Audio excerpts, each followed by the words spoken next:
Remove कर सकते हैं और कैसे हम पॉवर्टी को रिमूव करेंगे, उसी पर ये पूरी तरह से आधारित होगा। ये डॉक्टर अर्शी अजीज खान हमारे साथ हैं, जो कि एक फिजिशियन तो है ही, लेकिन साथ ही साथ इकोनॉमी और साइंस से भी जुड़ी हुई हैं। तो ये और साथ में जुड़ेंगे हमारे साथ डॉक्टर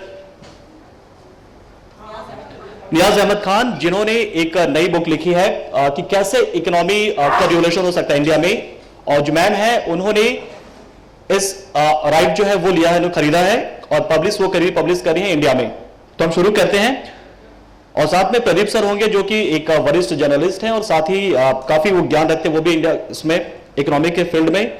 और हम सभी जानते हैं कि इकोनॉमी को लेकर एक ऐसी बातें हमेशा की जाती है कि इकोनॉमी कैसी हो और क्यों हो, लेकिन सवाल यह है कि जब भी इकोनॉमी में कोई नई चीजें हम लेकर आते हैं तो एक्सपेरिमेंटल स्टेज में होता है। हमने सोवियत स्टेट को भी देखा, साथ में कैपिटलिस्ट सिस्टम को भी देख रहे हैं। तो एक नई सिस्टम को हम यहां पर इंट्रोड्यूस करेंगे। डॉक्टर अर्शी अजीज खान अपने जो डॉक्टर नियाज अहमद खान के साथ एक नए सिस्टम को इंट्रोड्यूस करेंगी। मैम,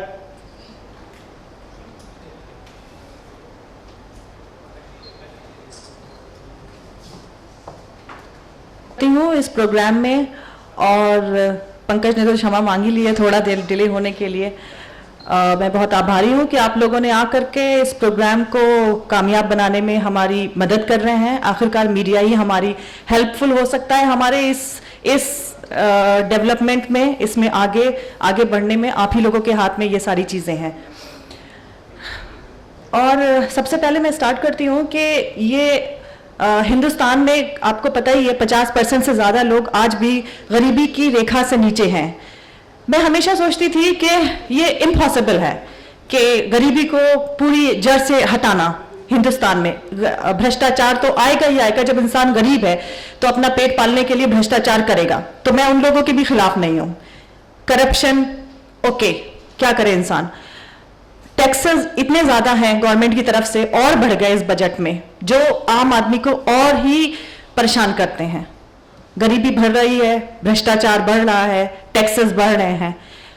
जब भी मैं इंडिया आती थी मेरा दिल हमेशा दुखता था। कोई भी चीज खरीदने जाओ तो बंदा बोलता था ये इतने की है, प्लस इतना परसेंट सर्विस टैक्स, इतना परसेंट ये टैक्स, यानी सब चीज मिलाकर इतनी महंगी हो जाती थी कि खरीदना ही मुश्किल हो जाता था।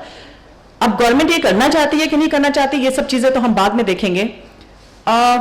तो कुछ महीने पहले मेरी मुलाकात डॉक्टर नियाज अहमद खान से हुई और मैंने उनकी किताब देखी, जिसमें उन्होंने ऐसी पॉलिसीज बनाई हैं जिससे Hindustan poverty free, tax free और ultimately when everybody will be happy, corruption free and terrorism free हो सकता है।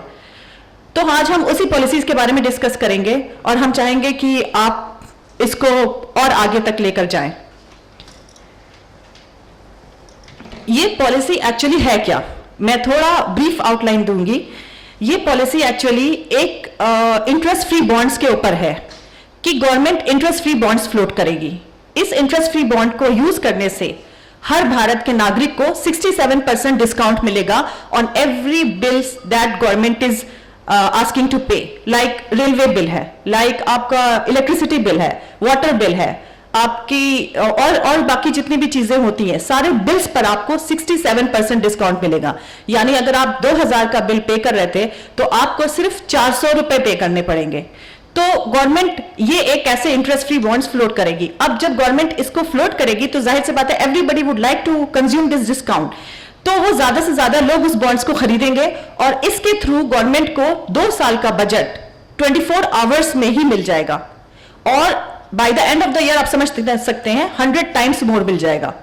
गवर्नमेंट एक्चुअली ये टैक्सेस वगैरह क्यों करती है? क्योंकि उसके पास बजट नहीं होता है, उसे रोड्स बनवानी है, उसे बाकी सारे काम आगे देखने हैं। जब उसके पास ये बजट 24 आवर्स में मिल जाएगा तो ऑब्वियसली वो टैक्सेस खत्म कर देगी, ड्यूटीज आपकी एबॉलिश हो जाएंगी 30 डेज के अंदर। ये हमारा दावा है। अगर कोई इसको चैलेंज करना चाहता है, इज मोस्ट वेलकम, वो इन पॉलिसीज को चैलेंज करे।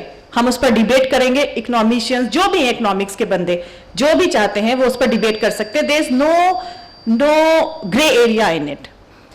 टैक्सेस, ड्यूटीज आपकी खत्म हो जाएंगी तो उससे आपको क्या फायदा होगा कि आपकी जितनी भी कॉस्ट प्राइस है हर चीज की वो अपने आप से कम हो जाएगी। अच्छा, जब ये आपकी ये पॉलिसी लाएंगे, इसको कहते हैं कि इंटरेस्ट फ्री बॉन्ड्स, तो उसको फ्लोट करने के लिए वो एजेंसीज लगाएंगे। एजेंसी होगी जिसे आप समझ लीजिए IMF यानी इंडियन मॉनिटरी फंड एजेंसी है, तो वो जब लगेगी एजेंसी तो उसके अंदर कम से कम 50 million of people will be employed.